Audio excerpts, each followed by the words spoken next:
students, how are you? So in the previous lecture we people were solving the NCERT textual exercise of chapter number 10. So today we people are going to continue the same as in the previous lecture. We have studied about the NCERT exercises and solved them from 10.1 to 10.14. So today let's start solving the exercise from 10.15 onward.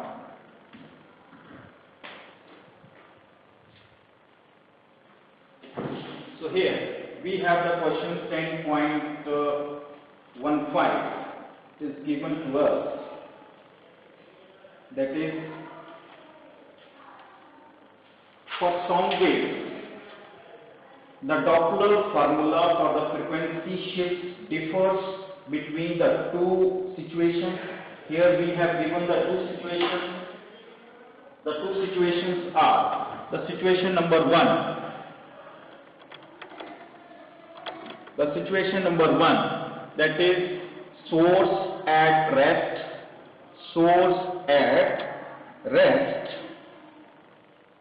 and observer moving. And in the second situation it is given that source moving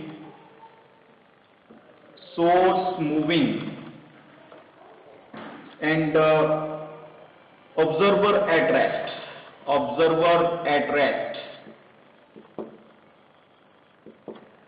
Same question, for sound waves the Doppler formula for the frequency shift differs slightly between two situations. The exact Doppler formula for the case of light waves in vacuum are, however, strictly identical for these situations. Means to say, here it is saying that for sound waves the Doppler formula shift for the frequency shift differs by small, but this Doppler formula, if we discuss about in case of light, so it is found to be identical. So here explain why this should be so. Would you expect the formula to be strictly identical for the two situations in case of light traveling in a medium? So here we have to explain the answer of this question in two cases, in case of vacuum and what would happen in case of medium. So let's first of all talk about the sound waves. So for sound waves, if we talk about that in case of vacuum, then we can say that sound waves requires the material medium for their propagation, and in vacuum, since there is no medium, so we can say that sound wave cannot propagate in the vacuum. So for the sound waves in vacuum, the Doppler effect will not be valid. So here we are going to discuss first of all for sound waves.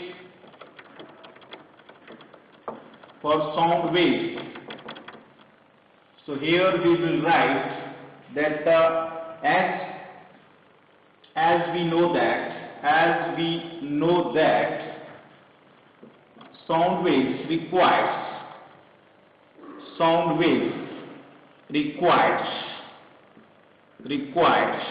material medium for their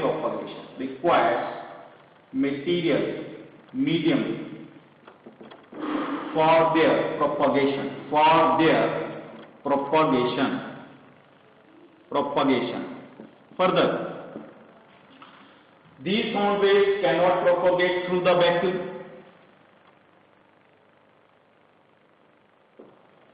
Further, what we conclude that the sound waves cannot propagate through vacuum.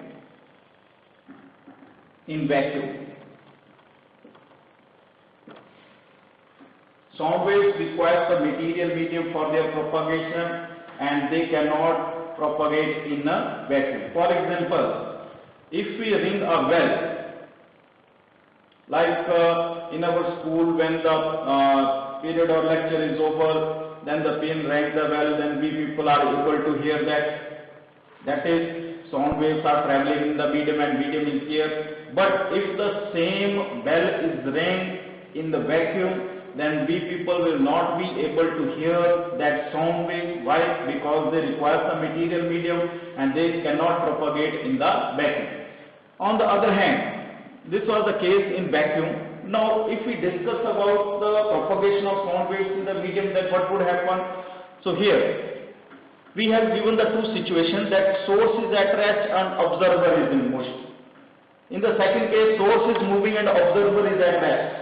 So if we take this case in medium, then what would happen if we consider that in both the cases the relative motion of the source with respect to the observer is same? Under that condition, the relative motion of the observer with respect to the medium, that may not have, will be same. So that's why in that case these two situations will not be identical, or we can say that Doppler formula for the sound waves in these two cases will be different. It will not be identical, because we are considering here that relative motion of the source and with respect to the observer, or relative motion of the observer with respect to the source is the same. But at the same time, the relative motion of this observer with respect to the medium that is air, that may not be same in the two situations, because it may happen that sometimes the medium like air is moving against the sound waves. So under that condition, the sound waves will appear to be decreased. So we can say the relative motion of the observer with respect to the source will be different. So in both these situations, what would happen? The relative motion of the observer with respect to the medium will be different. So that's why two situations will be different in case of Doppler effect in sound waves. So here in medium, here we have discussed for in vacuum. This case was for in vacuum. Now if we discuss about this case in medium, so here we can say that in medium, if the relative motion between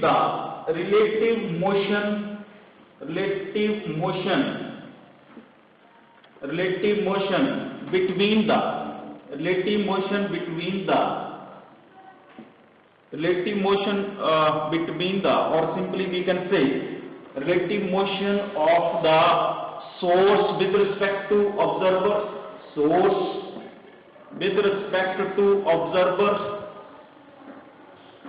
in both the situations, or what we can say, or observer with respect to the source,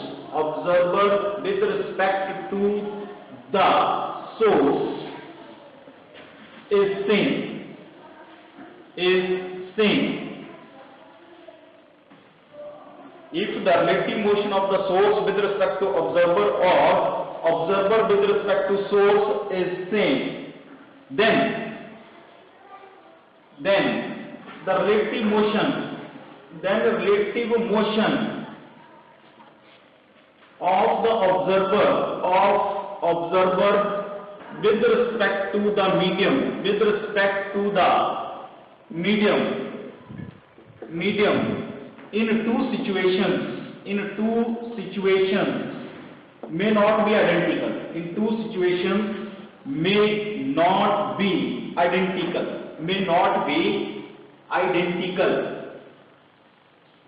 So what would happen as a result, the Doppler effect in sound waves, in the two given situations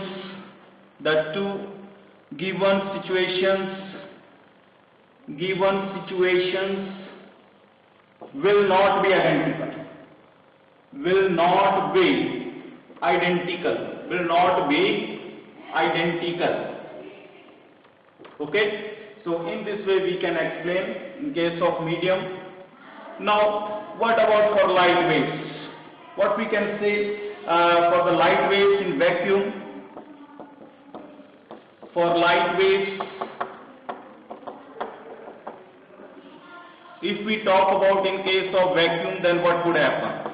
In case of vacuum, as according to Einstein's theory of relativity, the speed of light is absolute constant in vacuum, and here in this case, if the light is traveling in vacuum, then whether the relative motion of source or observer, if you take same or not, it will not affect the relative, what we can say, apparent frequency of these light waves here in this case. So what we can say, in case for the light waves in vacuum, the Doppler effect of light will be identical, because according to Einstein's theory of relativity, the speed of light is absolute constant.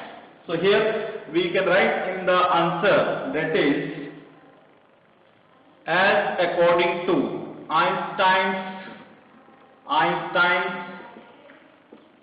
theory of relativity,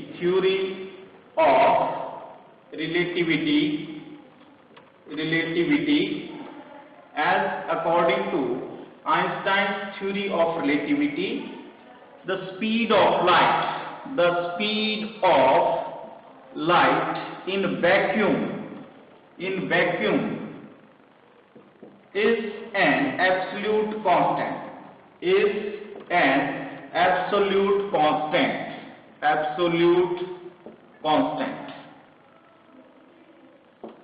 Okay, so therefore Doppler's formula or Doppler's effect in light will be identical. Doppler's effect will be identical in both the situations.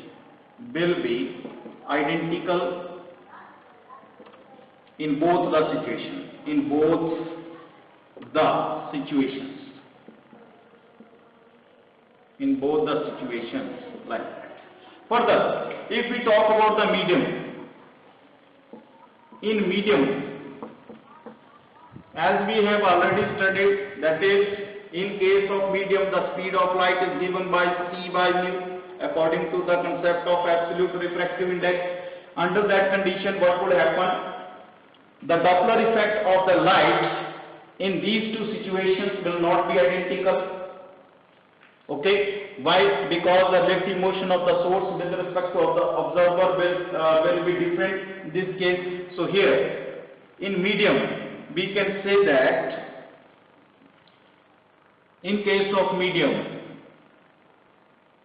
as light travels with the light, what we can say, in case of medium, the light will travel with the different speed due to the, what we can say, so as in case of medium, as light travels with different speeds in different mediums, so therefore Doppler's effect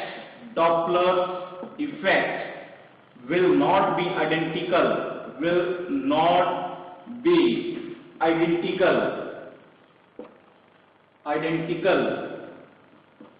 in the two situations. So in this way we can explain this answer. So this was the question number 10.15. Now let's move to the next question.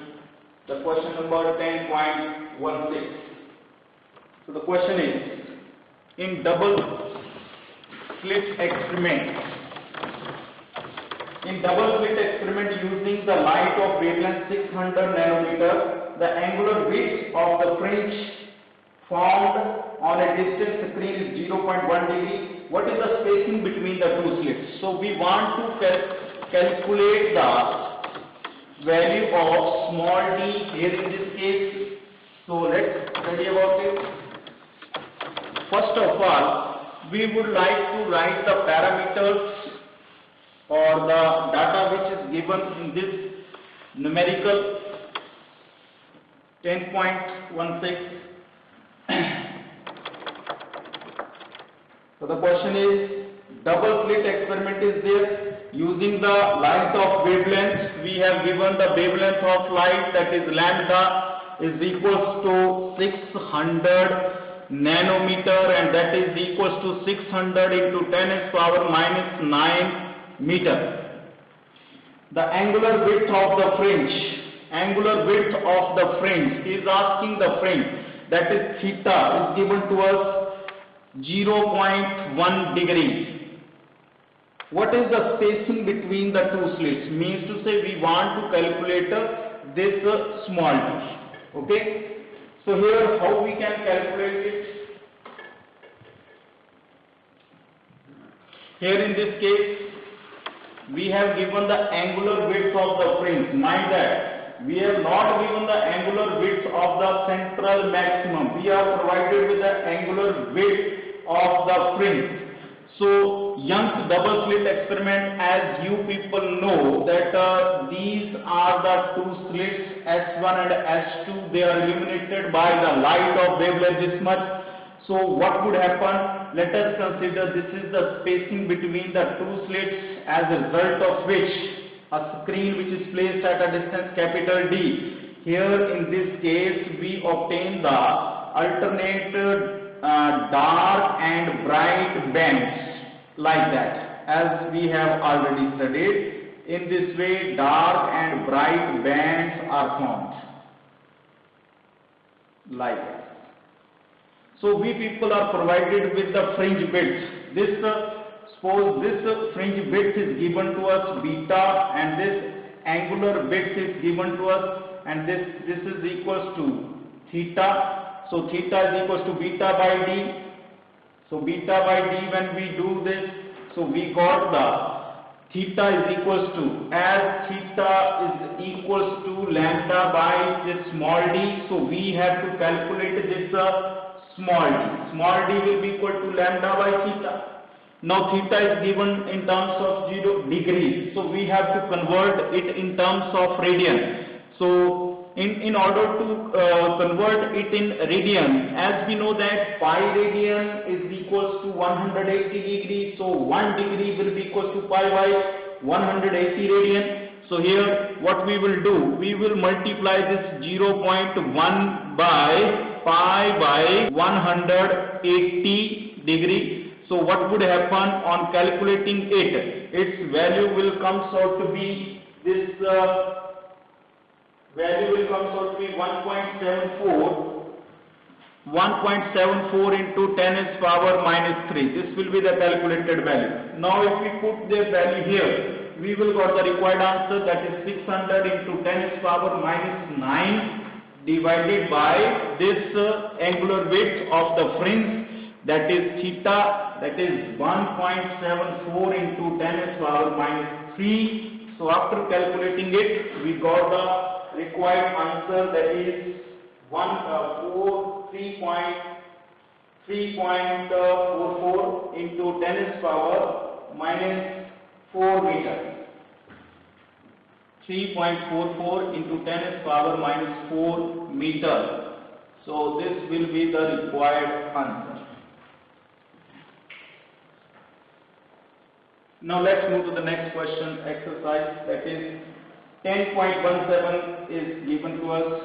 Exercise 10.17 part A. Solution to the part A.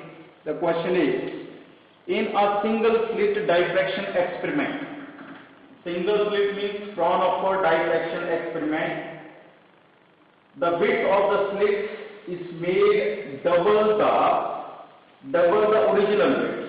Means to say, width of the slit is denoted by, that is in single slit experiment, that is, let us consider this is denoted by d dash, or simply a dash is equals to twice of a. It is given to us. In a single slit diffraction experiment, if the width of the slit is made double the original width, how does this affect the size and intensity of central diffraction band? How will affect the intensity of and width of the central bright band? So, as we know that here we people are writing first of all, let small a is equals to original width of the slit, original width of slit, and a dash is equals to change in the width, change in width of a slit in single slit experiment. Okay.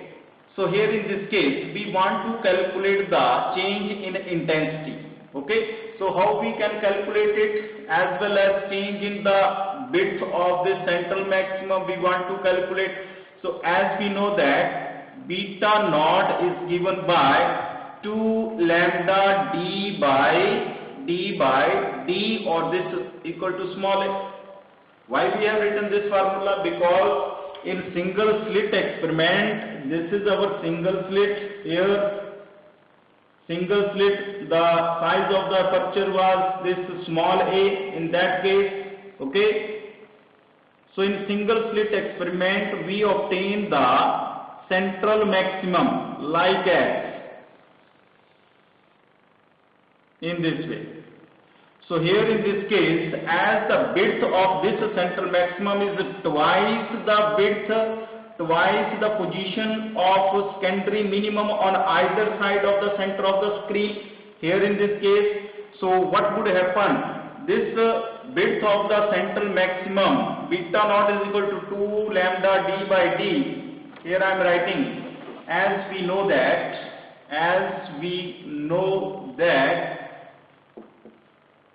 the width of central maximum is given by beta naught is equals to 2 lambda d by a. In this way, let it be question number 1. Now, if a is equals to a dash is made twice the original width, then what would happen? Beta naught dash, that is change in the width of central maximum, will be given by putting the value 2 lambda d by 2a, and this 2 and 2 will get cancelled out. What we get? This lambda d by a, and this is lambda d by a, means to say we can write it as, which implies beta naught dash is equals to beta naught by 2. That is half the width of original central maximum. Now, if the width of this was the original width beta naught. Now, when we are making this as a dash, means when the width is made a dash here in this case, then what would happen here? Then beta naught gets reduced, means to say this central maxima will be like that. Now, if the width is reduced, then intensity will increase, or we can say under that condition what would happen? So, as a result of which, the amplitude of the central maximum will be a dash, and a dash will be equals to twice of it. So therefore intensity will be equals to, as it is the square of the amplitude, so we can write a dash whole square will be there. So that will be equals to 2a square, or we can say, and taking the square, it will become equals to 4a square, or we can say 4i. So which implies the intensity of the central maximum, that is I dash, will become 4 times the original intensity. Okay. So in this way we can explain this part A answer. I think it is clear to you. Let's move to the B part. 10.17 B part.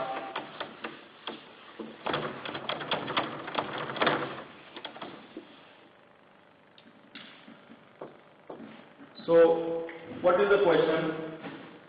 The question is, in what way the diffraction pattern of each slit related to the interference pattern in the double slit experiment? In what way the diffraction from each slit is related to the interference pattern in the double slit experiment? So here, if we consider the width of the slit is of the order of the wavelength of light, under that condition what would happen? The intensity of the interference pattern obtained on the screen, it will get modified due to the diffraction occurs on the slit on the screen. Or in this way we can explain. The question was, in what way the diffraction pattern from each slit related to interference pattern in a double slit experiment. So if we consider here, if the size of the slit, size of the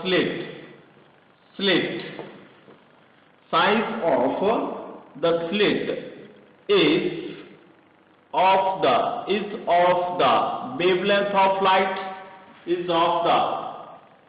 wavelength of light, under that condition, then intensity of light in the interference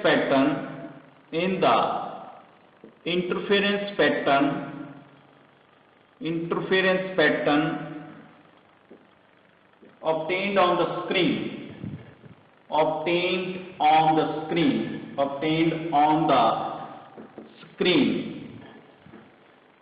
will get modified,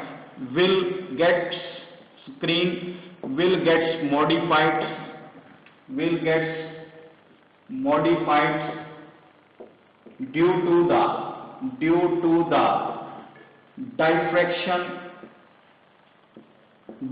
the diffraction on each slit.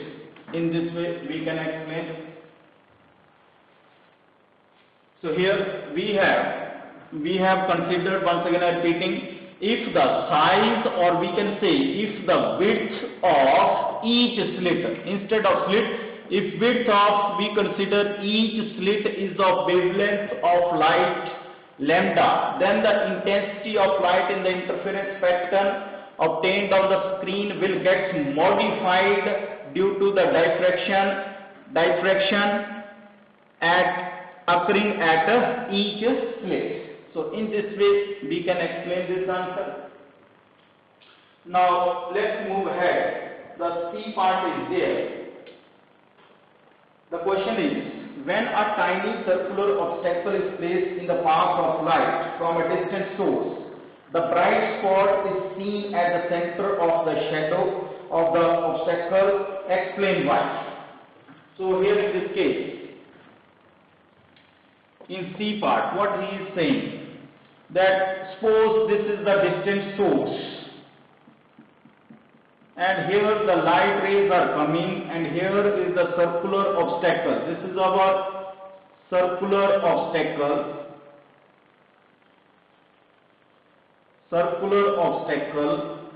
So what would happen?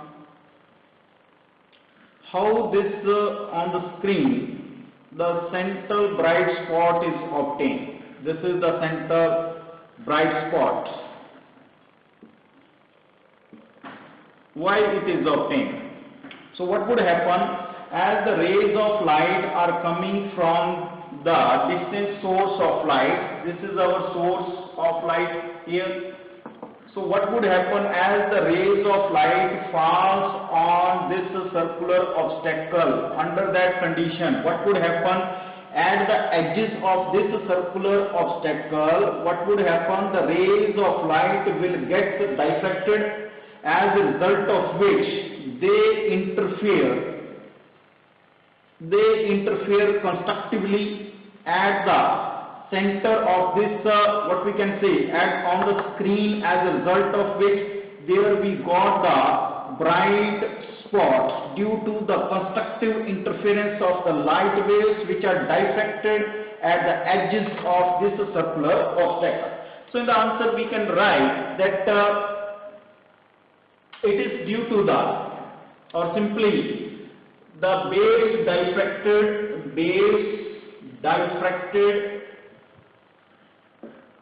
at the edges of circular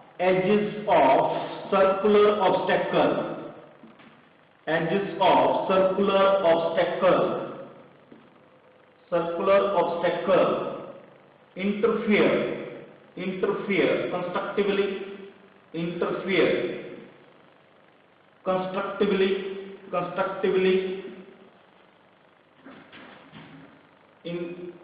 constructively at the region of geometrical shadow of this, at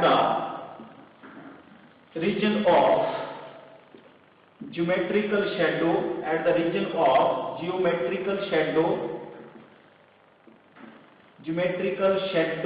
of the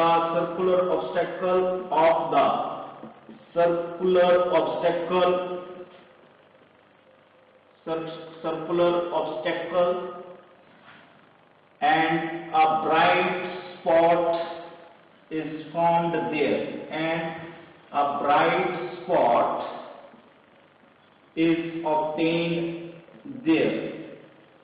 is obtained there or formed there. Once again repeating, waves diffracted at the edges, these are the edges of the circular obstacle. At the edges of circular obstacle, they interfere constructively. They give rise to the constructive interference in this geometrical shadow region of this circular obstacle. Okay, of the circular interfere constructively at the region of geometrical shadow of circular obstacle, and a bright spot is obtained there in this way. So this is the required answer. Now let's move to the D part. The question is, two students are separated by 7-meter partition wall in a room 10 meter high. If both light and sound waves can bend round the obstacle, how is that the students are unable to see each other even though they can converse easily? The question is saying that two students are separated by 10-meter high wall. They both are unable to see, but they can converse with each other. Explain why. So here, in this part of the question, again the phenomenon of diffraction of light came into existence. So here what we will say, that diffraction will take place. The condition for the diffraction of the light or the sound waves, diffraction will take place. Diffraction takes place when size of the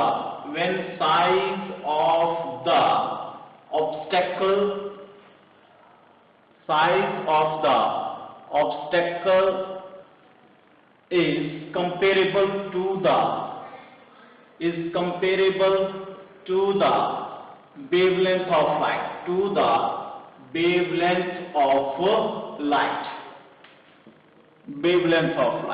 Now suppose here in this case we are explaining one by one. Let's explain for light. What would happen for light waves? If we discuss about these, then how the diffraction of light takes place. As we know that the wavelength of light waves is of the order of 10 to the power minus 7 meter, and here the size of the aperture is given to us, that is approximately equals to size of the obstacle, that is equals to 10 meter. Then what would happen? Sine of angle theta, as we know that it is equals to lambda by a. So putting the value here, what we get, that the lambda is 10 to the power minus 7 over 10, and we get 10 to the power minus 8 meter. Is it clear? What does it imply? Which implies theta approaches to 0. Means value of this theta becomes 0. So on the basis of this, we can say that the diffraction effect is not found in case of light waves, because as theta approaches to 0 here. So due to this reason, both the students or both the friends, they are not able to see each other. So therefore, due to this reason, therefore both the students, here in this case we have given, yes, therefore both the students will not be able to see each other. Now, if we talk about the sound waves, so what would happen for sound waves? For sound waves, let us consider the frequency of the sound waves we have taken, or the students with which they are talking with each other. Let us consider the frequency of the sound wave is 1000 Hertz. Now, if the frequency of sound waves is this, size of the aperture is 10 meter, under that condition, then what about the wavelength? Wavelength of the sound wave, as we know that speed is equals to lambda into nu. So lambda will be equal to speed of the sound wave over the frequency. So if we put the values here, as we have already studied in the 11th class, that speed of the sound is 330 meter per second. So therefore, what we get, lambda is equals to 330 divided by this frequency, that is 1000 Hertz. So we got the value 0.33 meter. Wavelength of that particular sound wave is found to be how much? 0.33 meter. Now, since we have the value of sine theta is equals to lambda by a, so putting value, what we get, 0.33 over this a, and that is 10. So what we get, 0.033 sine of angle theta. What does it mean? Which implies theta has finite value. Theta has finite value. Hence the students will be able, both the students, rather than we will write like that. Hence, due to this reason, both the students will be able to converse. Students will be able to converse with each other.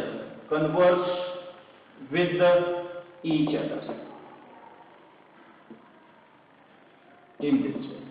So this is the reason, and this is the required answer for this question. Again I am saying, two students who were separated by the 10 meter high wall, they both were unable to see, but they were able to converse with each other. Means to say, they were able to talk with each other. So here, first of all, I have written here the condition for diffraction. The diffraction takes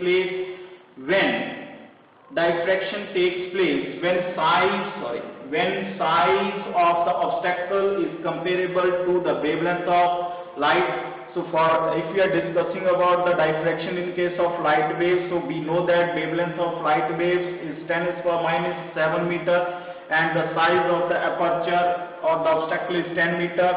Then sine theta, we got 10 to the power minus 8, and which implies theta will be approaching to 0. What does it mean? both the students will not be able to see each other. Why? Because here the diffraction will not be observable, so that's why. And for sound waves, if we consider the sound waves of frequency 1000 Hertz and having the what we can say size of the spectral 10 meter, then wavelength is found to be 0.33 meter. Then sin theta is equals to lambda by a. We got the value sin theta is equals to 0.033. Okay, so what does it imply? Theta has some finite value, and if theta has some finite value, what does it mean? That diffraction is taking place. So diffraction is taking place. Under that condition, both the students will be able to converse with each other. So in this way, this was the next D part. Let's move to the E part. So in E part, he is asking that ray optics is based on the assumption that light travels in a straight line. It is quite clear. Then the diffraction effect disproves this assumption. Diffraction effect disproves this assumption that in the ray optics, as we have considered that a ray of light is traveling in the form of parallel beam, or it is passing through the focus like that. So it always travels in the straight line. But the diffraction is disproving that light ray can be bent. Okay? Yet the ray optics assumption is so commonly used in understanding the location and several properties of the images in optical instruments. What is this justification? The question he is asking, that is, yet the ray optics assumption is commonly used in understanding the location and several properties of images found by the optical instrument. Under that condition, what is the justification? So here in this case, if we talk about the optical instruments like microscope, telescope, so what could happen? In case of telescope, if we are discussing, or in case of microscope, the aperture, or what we can say, the lenses have the aperture and their size is very large as compared to the wavelength of incident light. So diffraction effect has no significance under that condition. Why? Because size of the aperture of the, what we can say, lenses used in the optical instrument, it is very large, because it may be if we talk about the length, then the length may be of this much size in case of what we can say telescope, or in case of microscope it may be of this much size. And if we talk about the size, then it may be about 1 centimeter, but the wavelength of light is 10⁻⁻⁷ meter or 10⁻⁻⁵ centimeter. Then you can compare 10⁻⁻⁵ centimeter, and here the size is 1 centimeter. So we can say it is very, very large as comparison to this. So that's why in case of optical instrument, the diffraction effect has no significance. So how we can write the answer of this part? Let's study about it.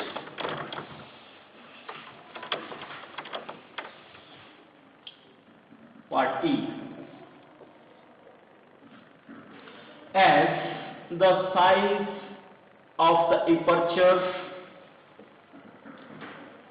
yes, we can say, as the typical size of the aperture involved in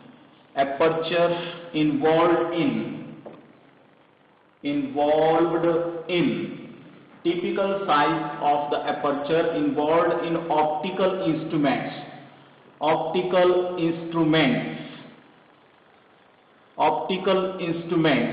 is very large as comparison to the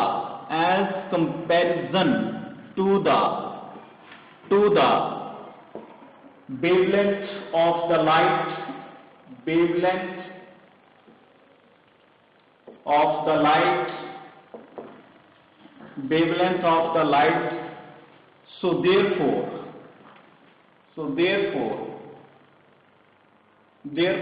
the diffraction diffraction effect has no significance. No significance here. Significance. Diffraction effect will have no significance here in this case. Why? Because if we talk about the telescope, now look at the aperture of this. This was the objective and this was the eyepiece. In case of what we say telescope, like that. Okay. In case of microscope, the eye, what we can say, this eye length and what we can say object length and eyepiece was of this much aperture, and their size is found to be very what we can say large as compared to the wavelength of the incident light. The wavelength is 10 to the minus 7 meters. So what would happen? The diffraction effect will not be observable. So that's why they do not have any significance. So that's why the ray optics is used in case of optical instruments like telescope or in case of microscope. So this was all about, students, this question number 17. Now let's move to the question number 18. The 18th question is, the two towers on the top of the two hills are 40 km apart. The line joining them passes 50 meters above a hill highway between the towers. What is the longest wavelength of radio waves which can be sent between the towers without appreciable effects? So how we can explain this? This is 10.18.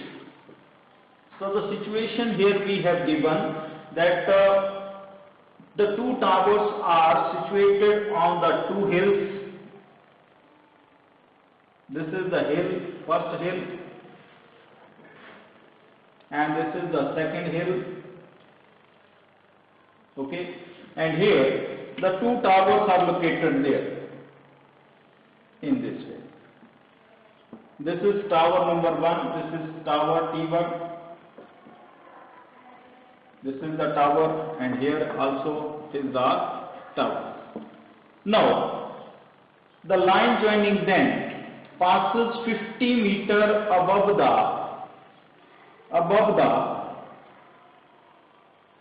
hill which is lying at the midway of the two hills. This distance is given to us, that is 40 kilometers. The distance between these two hills is 40 kilometers, and the line joining them passes over a hill which is lying midway in between these two hills, and the line has the distance of this 50 meters with respect to the top of this hill. So the question is, what is the wavelength required to send the radio waves from this tower to this tower? The question, again I am repeating here, the towers on the top of the two hills are 40 km apart. These are the two hills. The line joining them passes 50 meters above the halfway between the towers, like that.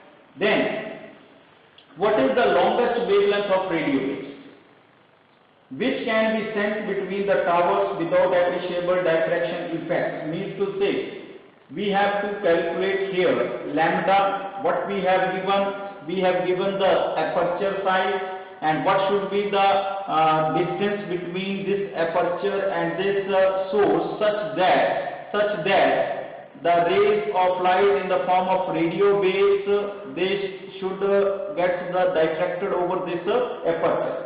So we can say here that in order that it may not, we can answer it. The validity of ray optics should be here, that is Fresnel distance formula will be used here in this case. So we will say that in order that, here I am writing, in order that hill should not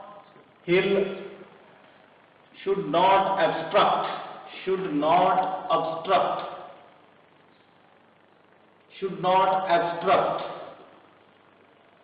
in order that hill should not obstruct the radio waves,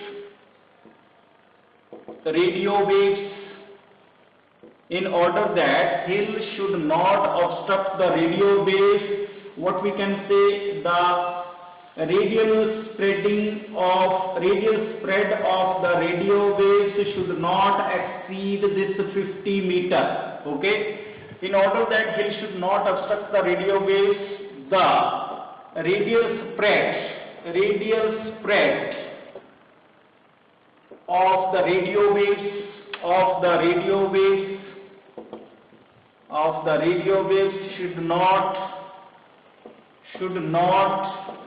spread of the radio waves should not exceed this 50 meter. That is, here in this case, the radial spread of the radio wave should not exceed 50 meter at a distance. How much should be the distance of the aperture? This distance should be 20 km, because this total distance is 40 km. At a distance 20 km. Okay, so we want to calculate here the lambda. So here in this case, we have given the fractional distance, that is equals to 20 km, and we can write 20 into 10 to the power 3 meter. Further, we have given the size of the aperture, that is 50 meter. We want to calculate lambda. Now these are the parameters. Now applying formula, we can get the answer. Since the fractional distance ZF is approximately equals to a square by lambda, so which implies wavelength is approximately equals to a square by z. And this, what about a square? If we put the value 50 ka whole square divided by z, that is 20 into 10 to the power 3. So what we get here? 2500 over 200 into 100. So this and this will get cancelled out. What we say here, that lambda will come out to be 25 under 25, 25, 8 jar 200, and in this way we get the value 0.125 meter. So lambda will come out to be 0.125 meter. So this is the required answer. Okay. Now let's move to the next question, 10.19. The question is, a parallel beam of light of wavelength, this 500 nanometer, falls on a narrow slit.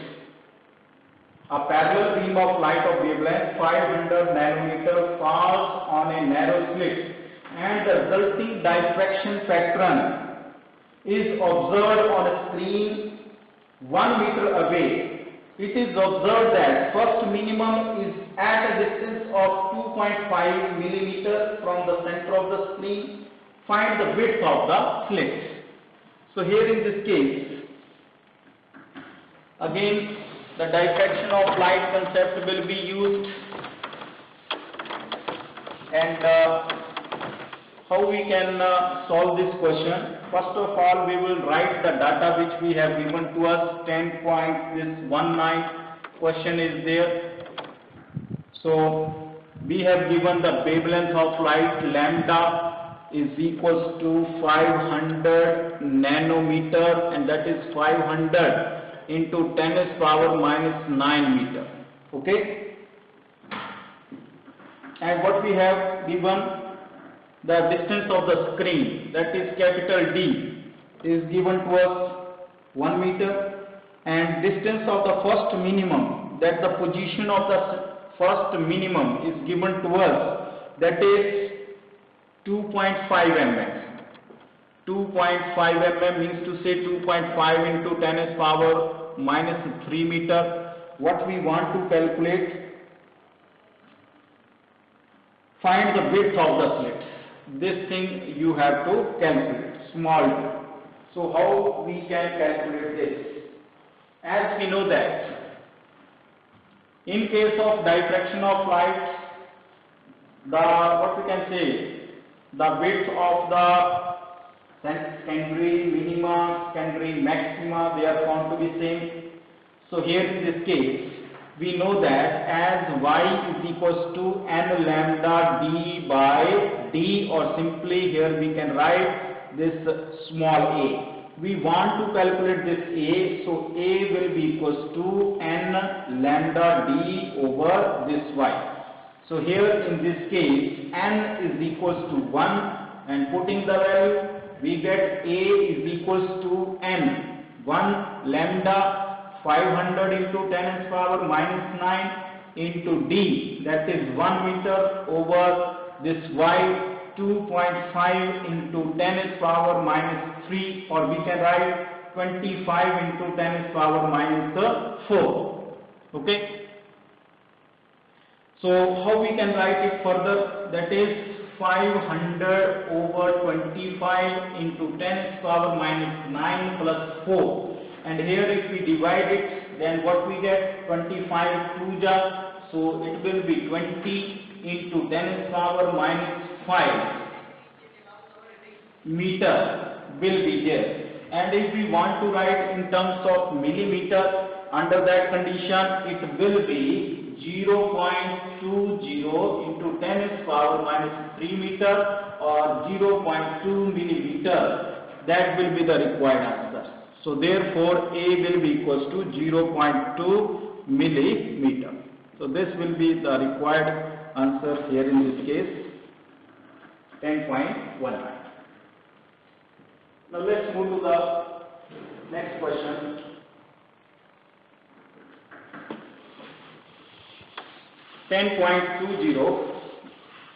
Two parts are there. Let's study about this. The question is, when a low flying aircraft passes overhead, we sometimes notice a slight shaking of the picture on your TV screen. Suggest a possible explanation. So here in this case, 10.20.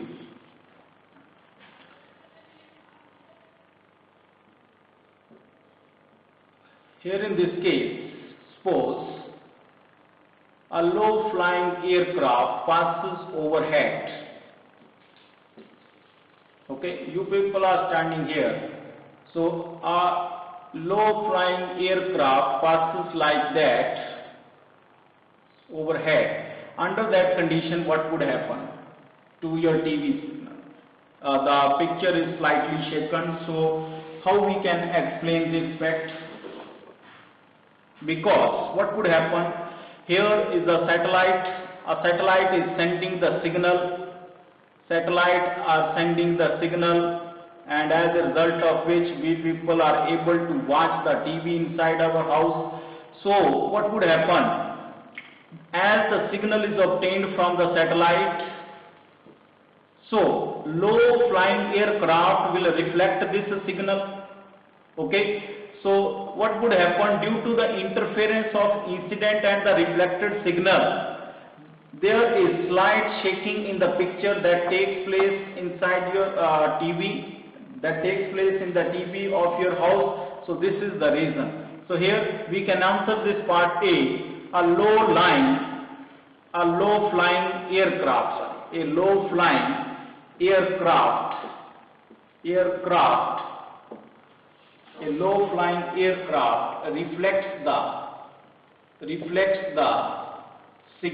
reflects the signal.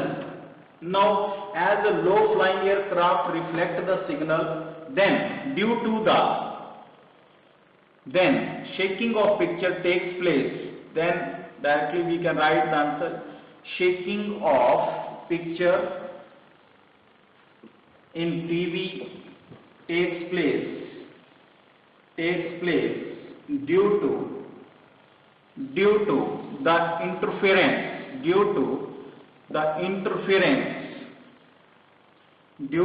interference of incoming and the reflected signal. So in this way we can answer this question. Let's study about this part B. What about the B part? The question is, as you have learned in the text, principle of linear superposition of wave displacement is basic to understanding intensity distribution in diffraction and interference pattern. What is the justification to this principle? Again I am saying, we have learned in the text that principle of superposition of the wave displacement is basic to understanding the intensity distribution in diffraction and interference pattern. So what is the justification? So here we can explain, as the principle of superposition follows from the linear character of the differential equation governing the wave motion. Once again repeating, the principle of superposition is the result of linear character of the differential equation which is governing the wave motion. Now if the amplitude is large, then the square of the amplitude, that is what we call it, say intensity, that will also be large. So if the amplitude is large, as a result of which intensity will be large. For example, in case of laser beams, so for large amplitudes, what would happen? For large amplitudes, non-linear effects becomes important. So this is what we can say. This is the justification of the question which is asked. Once again, I am repeating here. Let's write the answer here. That is, as the principle of superposition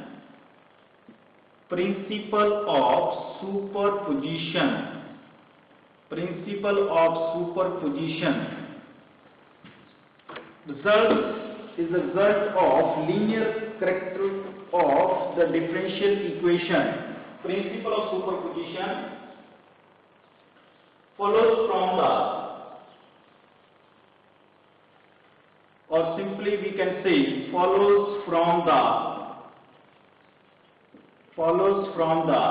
linear character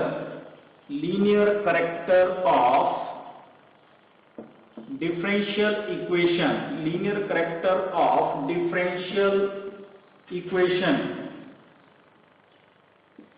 governing the wave motion.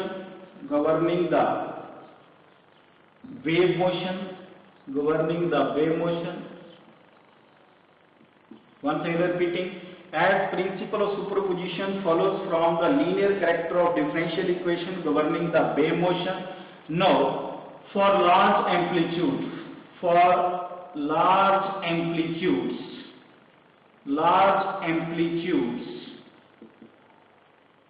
example, in case of laser beams whose intensity is very large, for large amplitudes, the non-linear effects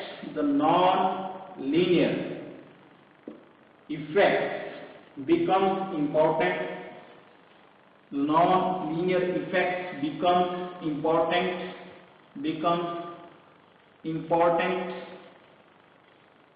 And the situation becomes more complicated.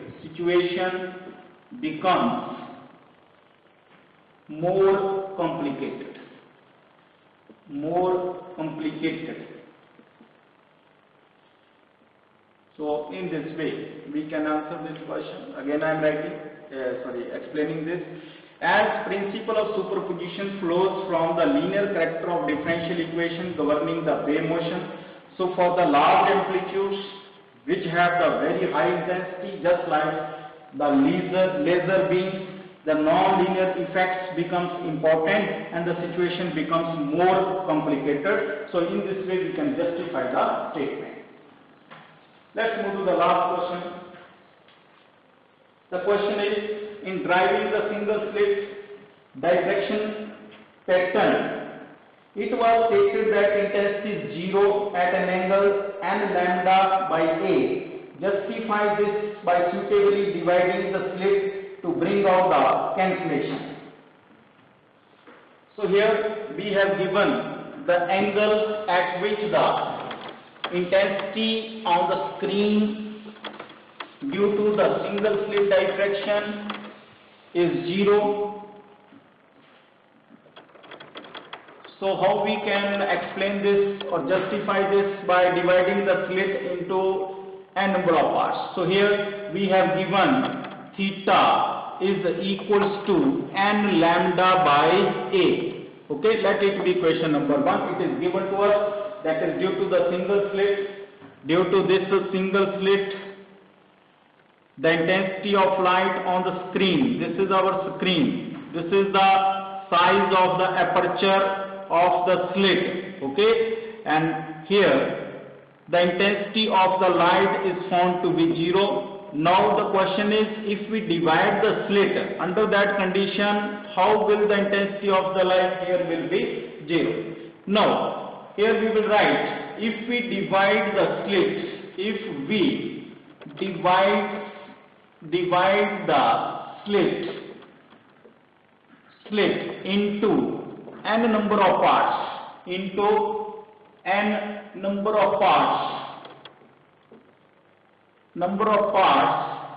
such that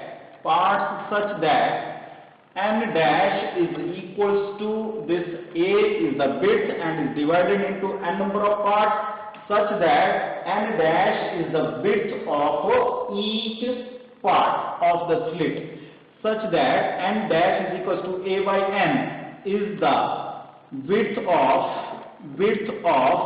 each small part. Okay, then what would happen? Since we have theta is equals to n lambda by a, so putting the value of a here, but here we have given n dash is equals to a by n, so which implies a is equals to here we can say this will be, a dash will be this, such that is the width of each part, small part. So we can write here a dash is equals to a by n, then a will be equals to a dash into n, putting the value here. So therefore what we get, theta will be equals to n lambda over a, putting the value here a, that is a dash into n. So here n and n will get cancelled out and we get theta is equals to lambda by a dash. What does it mean? It means that at this small angle theta, each part will send the intensity on the screen, and that intensity will be 0. Here each part will send the intensity on the screen and that will be 0. So in this way we can explain it, and for critical we can write here. What does it imply? Therefore each small part will send zero intensity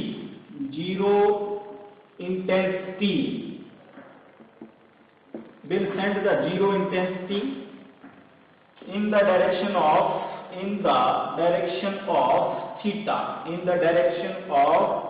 theta, so therefore the combination of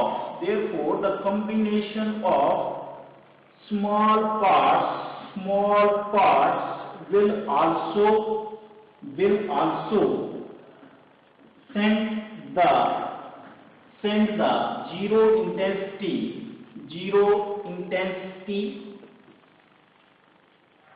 in the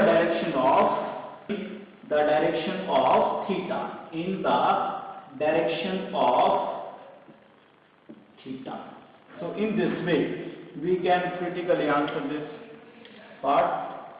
Now this is all about the NCERT textual exercise. Now let us practice one more numerical which is occasionally asked by the CBSE. The example I am going to take from your book, that is 10.9. So let's study about this example. It is basically based upon the polarization of light. So how we can solve this type of numerical?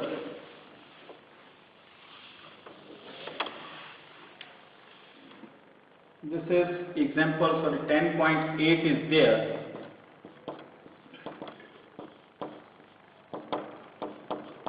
Rest of the examples are for your homework.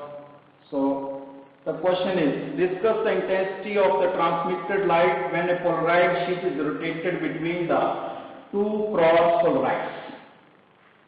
What we want to calculate? Intensity of the transmitted light when a polarized sheet is rotated between the two cross polarites. So let us consider we have the two cross polarites as, this is polaroid P1, okay, and the polaroid P2 is rotated between the two polarites which are lying at the cross positions in this way. So the third polaroid is lying like that in this way, and here the second polaroid is placed like that in this way. This is our third polaroid, this is polaroid P2, and P2 polaroid is rotated between this P1 and this P3. So what is the intensity of the light transmitted through this polaroid P3? This we want to calculate. Very important question. Once again repeating, we have to calculate the intensity of the transmitted light when a polarized sheet is rotated between the two polarites which are placed in the cross position. Cross position means one polaroid is placed like that and other polaroid is like that. Means both the axes of both the polarides are at 90 degree. So if we consider that the angle between the axis of the polaroid P1 and P2 is theta degree, okay, and if the intensity of the light which is emerged out from this polaroid P1 is I0, then intensity of the transmitted light from this polaroid P2 will be given by, according to law of moles, it will be I will be equal to I0 cos square theta. So here first of all we people are considering here, let the angle between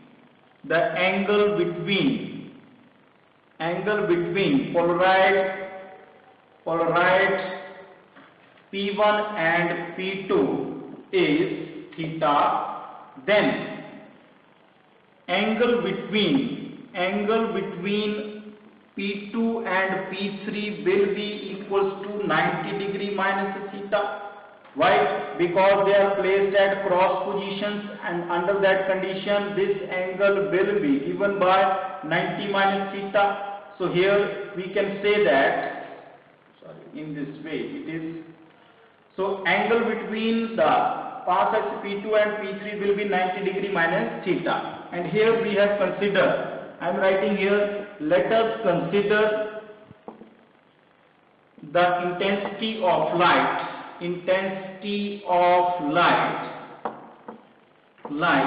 coming out or transmitted through the, I will write like that. Here instead we write like that. Let this I0 is what is this I and what is this I dash. Okay. I0 is the intensity of transmitted light,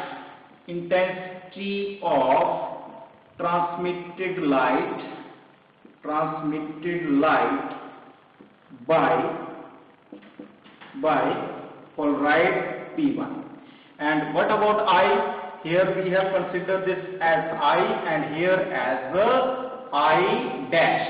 Okay. So here intensity of transmitted light by polaroid P2, and this, what about this I dash? This is the intensity of transmitted light by polaroid P3 in this way. So what we get here?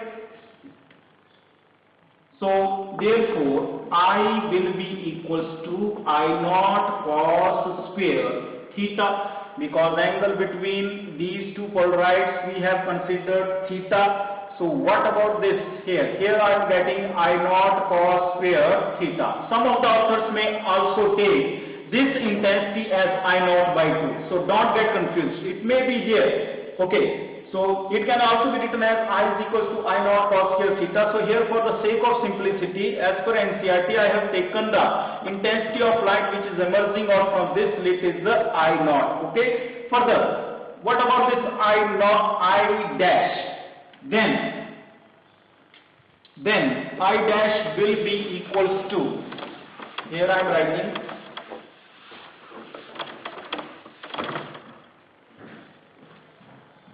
now as the angle between this P1 and P2 is 90 degree minus theta, so therefore I dash will be equals to this I naught.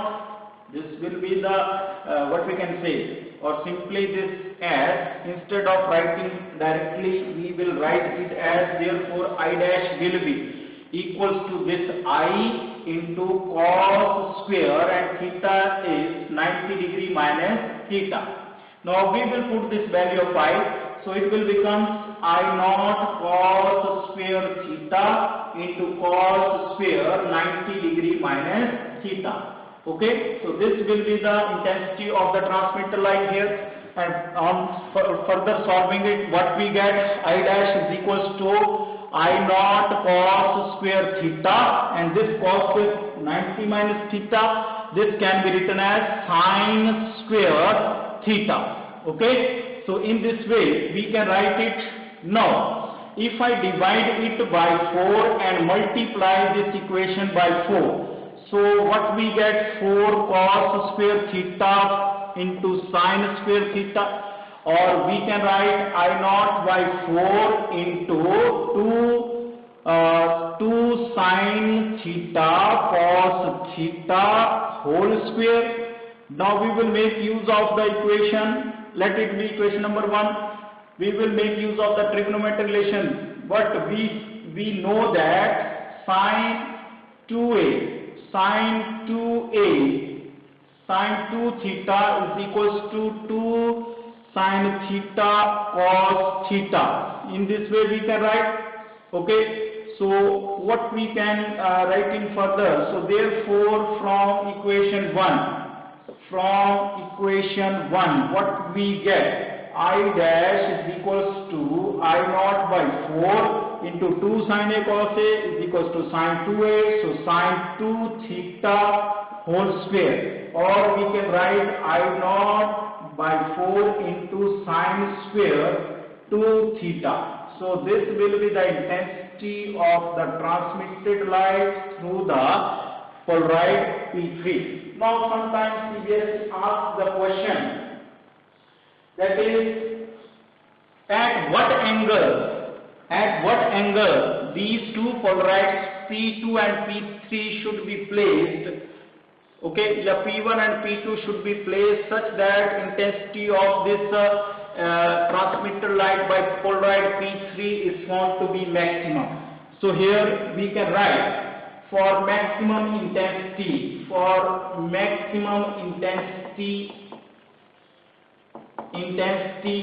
if theta is equal to 45 degree, then what would happen? Then 2 theta will be equals to 90 degrees, so therefore I dash will be equals to I naught by 4 into sin square, or we can say sin 90 degree whole square, and the maximum intensity will come out to be I naught by 4. In this way we can write this answer. Some authors have taken here I naught by 2. Okay, so here then answer will be I naught by 8. In this way we will explain the answer of this. Okay, so thank you for this. In this way we have solved the whole exercise of this chapter number 10, that is wave optics. I hope that you have understood it well. So you have to practice a lot at your home. Thank you.